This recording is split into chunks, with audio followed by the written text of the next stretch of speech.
आज के इस वीडियो में हम लोग समझने वाले हैं कि एलटी ग्रेड का जो जनरल स्टडीज़ है उसका सिलेबस क्या होने वाला है। क्योंकि देखिए 30 नंबर तो आपको पता है कि जो एलटी ग्रेड में जो है जीएस के आने वाले हैं, लेकिन इसमें जनरल स्टडीज़ के क्या वेटेज हैं 30 ही नंबर के हैं।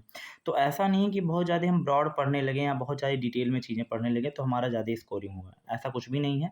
नॉर्मल चीज़ें पढ़नी है, कितनी पढ़नी है सिलेबस आप लोग समझ जाएँगे आज, कितना चीज़ें पढ़ना है, क्या चीज़ें पढ़नी है। तो पहला चीज़ ये है कि भारत का इतिहास और भारतीय जो है राष्ट्रीय आंदोलन, भारतीय इतिहास के अंतर्गत चीज़ें पढ़नी है, जिसमें आप उसमें सामाजिक, आर्थिक और राजनैतिक पक्षों की सामान्य जानकारी का महत्व लेंगे। ये नहीं कि पूरा ब्रॉड पढ़ने लगे।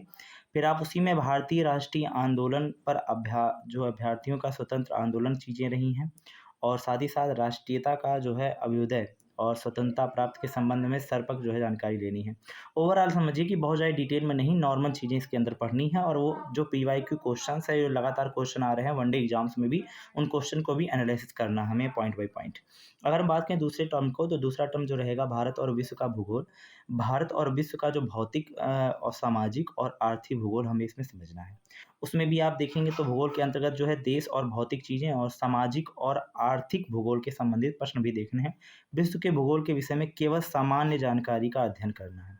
ये नहीं कि पूरा पढ़ने लगे तो पूरा डिटेल में आप चीज़ें ही पढ़ने शुरू कर दें, ऐसा कुछ भी नहीं रहेगा। नॉर्मल चीज़ें पढ़िए जिससे आपका जो है डिटेलिंग समझ में आए। अब तीसरा जो टर्म रहेगा उसमें रहेगा भारतीय राजनीति एवं शासन, जिसमें थोड़ा संविधान के बारे में, राजनैतिक व्यवस्थाएँ और पंचवर्षीय तंत्र यानी राजतंत्र होगा, उसमें लोक नीति जो होगी और आधिकारिक मुद्दे, इनके बारे में थोड़ी भी चीज़ें पढ़नी हैं आपको राजनीतिक तथ्यों में।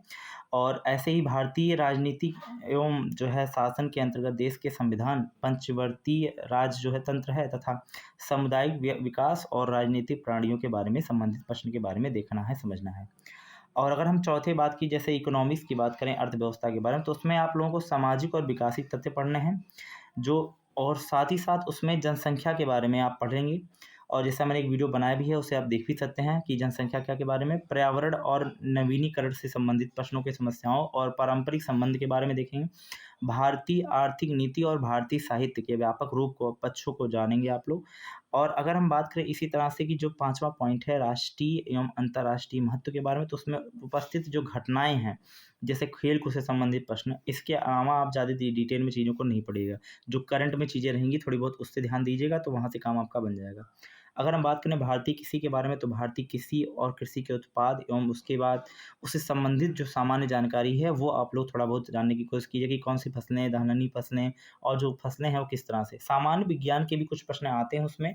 सामान्य विज्ञान के अगर प्रश्न की बात करें तो दैनिक अनुभव जो चीज़ें बनेंगी और उसके साथ-साथ जो परीक्षित संबंधित जो विषय है उससे विज्ञान सामान्य संबोध और जानकारी है, जिसकी चीज़ें कुछ उसके अंदर मिलेंगी। जैसे आप समझिए फिज़िक्स के कुछ पार्ट और फिर केमिस्ट्री के कुछ बायोलॉजी के पार्ट, जिसमें बायोलॉजी का वेटेज बहुत ज़्यादा रहेगा, तो थोड़ा बहुत उससे देखिएगा। और जो करंट में चीज़ें रहेंगी, जैसे प्रौद्योगिकी के बारे में आप देखेंगे, विकास की प्रौद्योगिकी के बारे में जो नई चीज़ें करंट की रहेंगी, विज्ञान के बारे में, उसको थोड़ा बहुत एनालिसिस कीजिएगा क्योंकि उससे रिलेटेड क्वेश्चंस आते हैं, ठीक है? जैसे मान लीजिए बायो में आप चीज़ें पढ़ रहे हैं, तो बायो में कुछ नई चीज़ें खोज हुई हैं अभी हाल ही में रिसेंटली, तो उससे क्वेश्चन आएँगे। फिज़िक्स में कुछ चीज़ें उसमें से मिलती-जुलती चीज़ें आती हैं, तो ज़्यादा-ज़्यादा 2-3 क्वेश्चन या 4 क्वेश्चन के आस-पास इससे देखने के लिए मिलेगा। और साथ ही साथ मैथ भी आता है, तो मैथ अगर आप देखेंगे तो मैथ में जो प्रारंभिक गणित जो हाई स्कूल स्तर तक चीज़ें आपको पढ़नी होगी, जिसमें अंकगणित, बीजगणित और रेखागणित आप लोग पढ़ेंगे, तो वहाँ से चीज़ें होंगी। फिर अगर आप देखेंगे तो लास्ट में टर्म आप लोगों को बताने वाला हूँ कि लास्ट टर्म आप लोगों को यही ध्यान देना है कि आपको जो जनरल अवेयरनेस है, उसे आपको पढ़ना होगा। और कहाँ, क्योंकि यूपी लेवल का लेबा है, UP triple SC, UP PCS का जो है करा रही है कंडक्ट एग्ज़ाम ये, तो ओवरऑल समझिएगा कि यूपी का क्वेश्चन तो ज़रूर ही देगी। तो जनरल अवेयरनेस यूपी के लिए वो आप देखेंगे, तो जब एग्ज़ाम होगा उससे आप 3-4 मंथ पहले का ही जो कुछ चीज़ें रहेंगी उसे आप देख लेंगे, तो वहाँ से आपको काम बन जाएगा। तो ओवरऑल ये जीएस के जो जितने भी आपको बताया मैंने, ये जीएस के ओवरऑल सिलेबस है।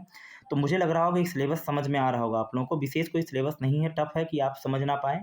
आप लोगों को पूरी डिटेलिंग मैंने बात बता दी है। इसी तरह से आप लोग तैयारी कीजिए और चैनल से जुड़िए। अगर सही चीज़ें लग रही हों तो चैनल को फॉलो कीजिएगा। धन्यवाद। जय हिंद।